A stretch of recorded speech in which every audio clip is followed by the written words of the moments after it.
እንዲህ ያለ ነገር አንድ ሁለቴ ሲነሳ ኢትዝ ኦኬ በንግግር ለበላይ አካል ተናግረህ በሕግ በመጅሊስ ምናምን ይፈታል ብለህ ትተወዋለህ። ነገሩ ከተፈታ ሰየው። ግን አክሱም ላይ ይህ አይሰራም። ነቀርሳ የሆነ አመራሮቹን አይ ሙስሊም ስለሆንክ አልፈልግም የሚለውን አሳሲኔት ማድረግ ነው። ኦነግ መጀመሪያ በአረጋጊዎች የተመሰረተው ብሔሬም ብሎ አልነበረም ሃይማኖቴም ብሎ ነበር። በአጼዎች ዘመን የተቋቋመው ስሙም የኦሮሞ ሙስሊሞች ነፃ አውጪ ግንባር ነበር። ምን ለማለት ነው? በንግግር ለማይፈታ ነገር ወሬ ማብዛት ትርፉ ጉንጭን ማልፋት ነው። ንግግር ካልፈታው ጠመንጃ ይፈታዋል። ተቻችለን ሳይሆን ተከባብረን ነው መኖር ያለብን። ዛቻው በአንድ ሙስሊም ኢትዮጵያዊ አማካኝነት ፌስቡክ ላይ የተለጠፈ ነው። በአክሱም ከተማ ትናንት በጁማ ሰላት ወቅት በመስጂድ ውስጥና በአካባቢው ግጭት መከሰቱ ተሰምቷል። ከላይ የተደመጠው ማስፈራሪያ ያመጣውም ይህ ግጭት ነው። እንደተለያዩ ምንጮች መረጃ በክስተቱ በጸጥታ ኃይሎችና ምዕመናን መካከል ግጭት ተፈጥሯል። ኦርቶዶክሳውያን የኢየሱስ ክርስቶስን የስቅለት መታሰቢያ በሚያከብሩባትና ሙስሊሞች የሶላት ስግደት በሚከውኑባት የሁለቱም ጉምቱ አማኞች የመስገጃ ዕለት ይህ ችግር መከሰቱ ነገሩን አሳሳቢ አድርጎታል። በወጡ ዘገባዎች መሰረት በግጭቱ ውስጥ አካላዊ ጉዳት የደረሰባቸው ሰዎች እንዳሉ ተገልጿል። ተጎጆቹ በከተማው ባሉ ሕክምና ተቋማት እየታከሙ መሆናቸውም ተነግሯል። ከዚህ በተጨማሪ የንብረት ጉዳትና የጅምላ እስር መካሄዱ ተጠቅሷል። ምንጮች የግጭት መነሻው የአክሱም ሙስሊሞች መስጂድ ለመገንባት እንቅስቃሴ በማድረጋቸው ምክንያት ነው ይላሉ። በቀጣይ ቀናት ጫና እንደፈጠረባቸውም ተጠቅሷል። በዚያች ጥንታዊት ከተማ ቀደም ሲልም የመስጂድ ግንባታ ክልከላ እንዲሁም በሂጃብ ጉዳይ ሴት ተማሪዎች ከትምህርት መከልከላቸው ሲዘገብ ነበር። እንደ ምንጮች መረጃ የትናንቱ ፍጥጫ የመስጂድ የድምጽ ማጉያ መሳሪያዎች መነካካትና ለጁማ ሰላት የሚደረጉ ዝግጅቶች መከልከል የአክሱሙ ግጭት መገለጫዎች ነበሩ። አንዳንድ ምንጮች በመስጂድ ውስጥ ያሉ ንብረቶች ጉዳት እንደደረሰባቸው ሲገልጹ፣ ሌሎች ግን ዝርዝሩ እስካሁን እየተጣራ መሆኑን ያመለክታሉ።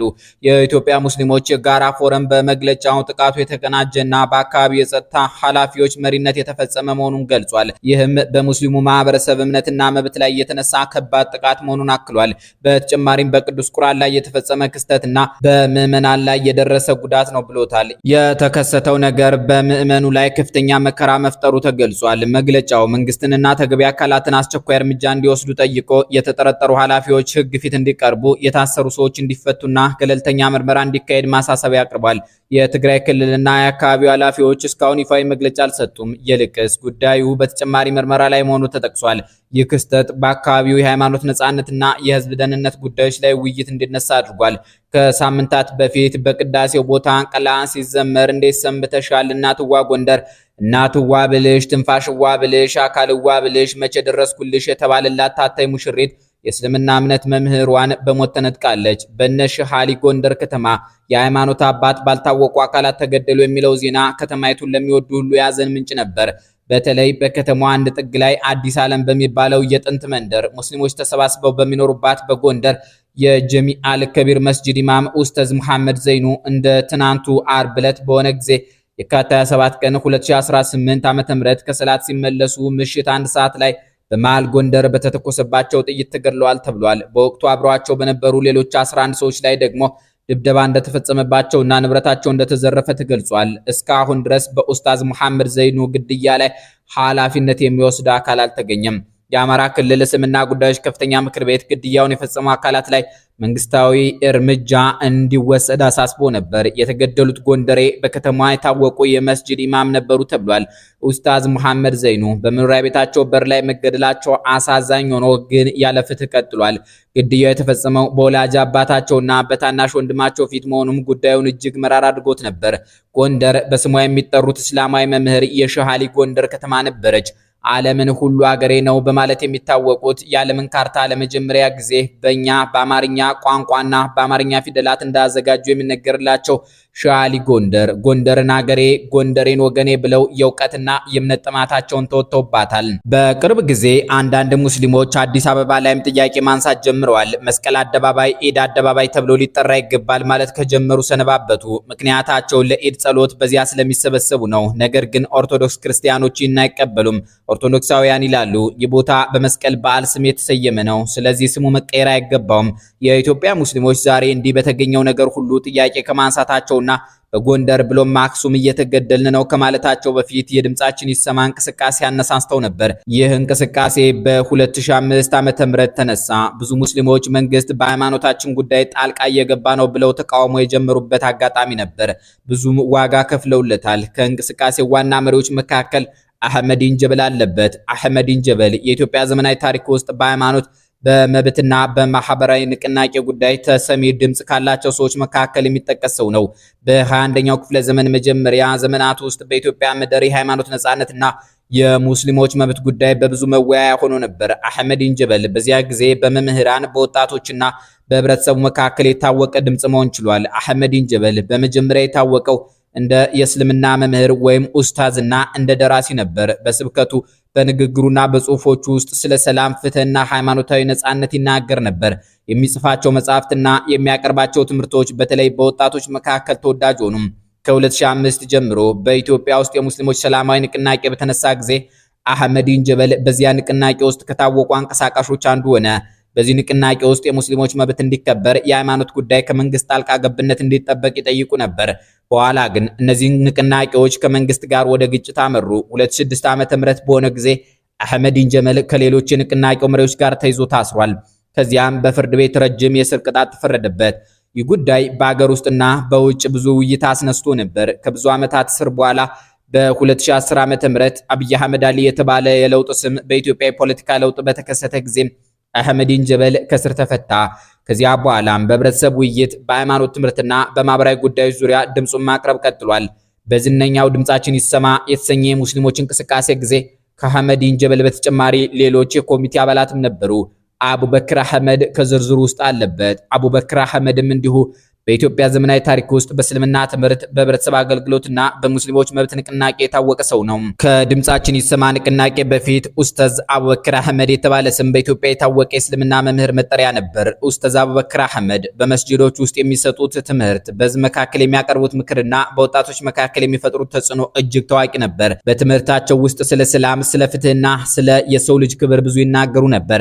ከ2005 ዓ.ም ጀምሮ ግን በኢትዮጵያ የተነሳ የሙስሊሞች ሰላማዊ ንቅናቄ ሲጧጧፍ ኡስታዝ አቡበክር አህመድ ከዚያ ንቅናቄ ጋር ተያይዞ የተነሳ ድምጽ ሆነ። በዚህ ንቅናቄ ውስጥ የሙስሊሞች የሃይማኖት ነጻነት እንዲጠበቅ፣ የመስጂዶችና የሃይማኖታዊ ተቋማት ጉዳይ በራሳቸው እንዲመራ ይጠይቁ ነበር። ኡስታዝ አቡበክር አህመድም ታሰሩ። በስር ውስጥ ከአራት የበለጡ ዓመታት ካሳለፉ በኋላ በ2010 ዓ.ም በኢትዮጵያ የተከሰተውን የፖለቲካ ለውጥ በመከተል ኡስታዝ አቡበክር አህመድ ከስር ተፈቱ። ከዚያ በኋላም በህብረተሰብ ውይይት፣ በሃይማኖት ትምህርትና በሰላም መልእክት ዙሪያ ተግባራቸውን ቀጥሏል። የኃይለ ማርያም ደሳለኝ ቦሼ መንግስት እኒህን የድምጻችን ይሰማ አቀንቃኞች አክራሪ እስልምና ከጀርባቸው አለባቸው ይል ነበር። በግብጽ ተላላኪነትም ከሷቸዋል። የእንቅስቃሴው ደጋፊዎች ግን ይህ ንጹህ የሃይማኖት ነጻነት ጥያቄ ነበር ብለው ይከራከራሉ። ዛሬ በኢትዮጵያ ሙስሊሞች ዘንድ እንደ 2005 ያለ ቅሬታ አይስተዋልም። በስያሜና መሰል ነገሮች ላይ አሁን የሚስተዋለው በመገናኛ ብዙሃን ያለው ውዝግብ ከቀጠለ ግን ወደ ሃይማኖት ግጭት ሊያመራ ይችላል።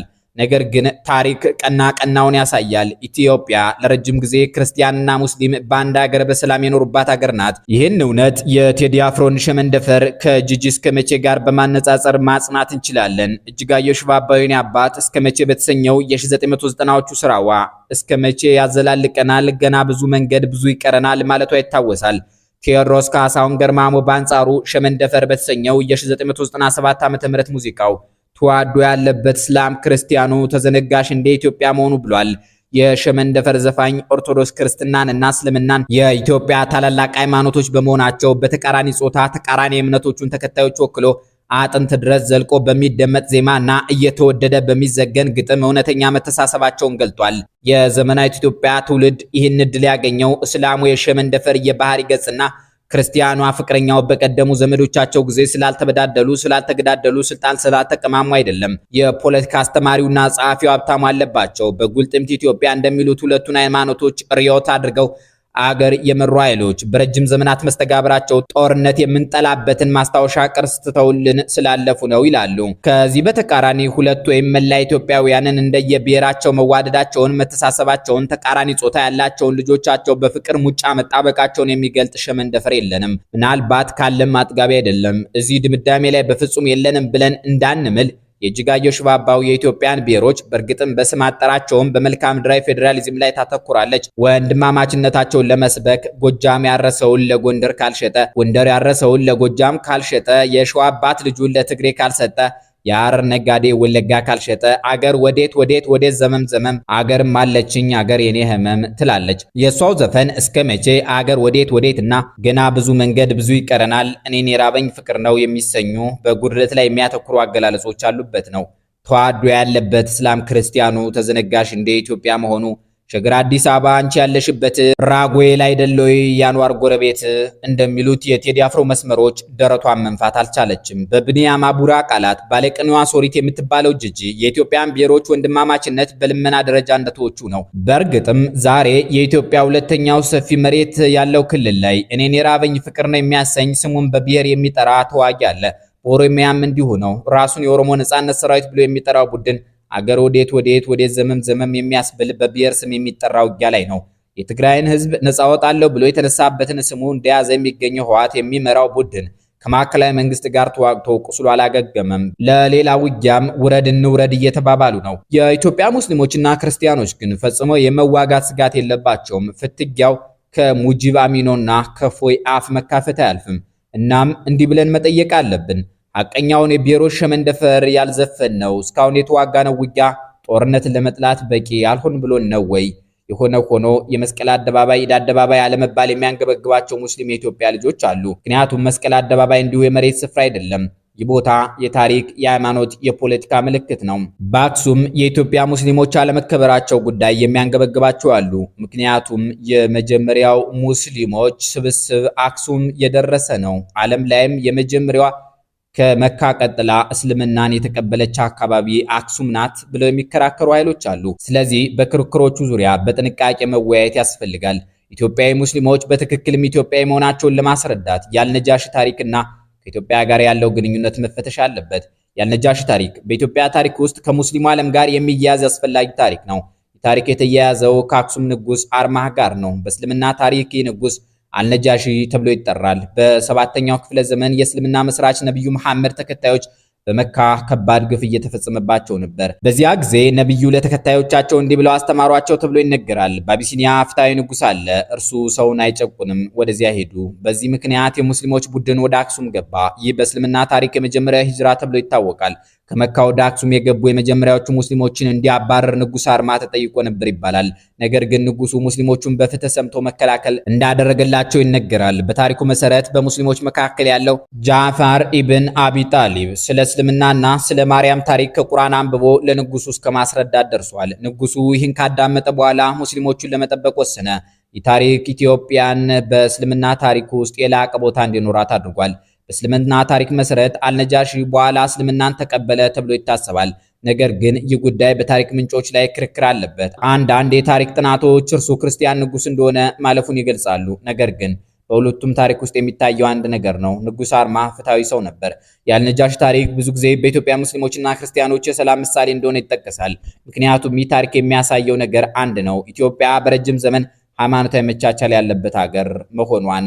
ያ ረጅምና ጥንታዊ እንዲሁም አስደናቂ ታሪክ የተፈጸመባት አክሱም ሰሞነኛ የግጭት ማዕከል ሆናለች እየተባለ ነው። ግጭቱ ደግሞ በክርስቲያንና ሙስሊሞች መካከል መሆኑ እጅግ አስፈሪ ነው። በዋናነት ግን በህዝቡ መካከል አንድም ግጭት ተሰምቶ አያውቅም። ነገር ግን መሪዎች ራሳቸውን እንደ ሙስሊምና ክርስቲያን ተመልክተው ህዝቡን ለማጋጨት ሁልጊዜ ይሞክራሉ። እንዲማሩ የሚጠበቅባቸው ግን ከንጉስ አርማህና ከመጀመሪያዎቹ ባለ ሂጅራዎች ማለትም ከሙስሊሞች ነው። ንጉስ አርማህ በጊዜው ራሱ ክርስቲያን እንደነበረ ይነገርለታል። ነገር ግን ከአረብ ሀገራት ተሻግረው የመጡ የእስልምና እምነት ተከታይ የመጀመሪያዎቹን የነብዩ መሐመድ ቤተሰቦች በሰላም ተቀብሎ ስላስተናገደ ያንን ስሜት የአሁኖቹ የአክሱም መሪዎችም እንዲቀበሉትና ተግባራዊ እንዲያደርጉት እንመክራለን። ጤና ይስጥልን።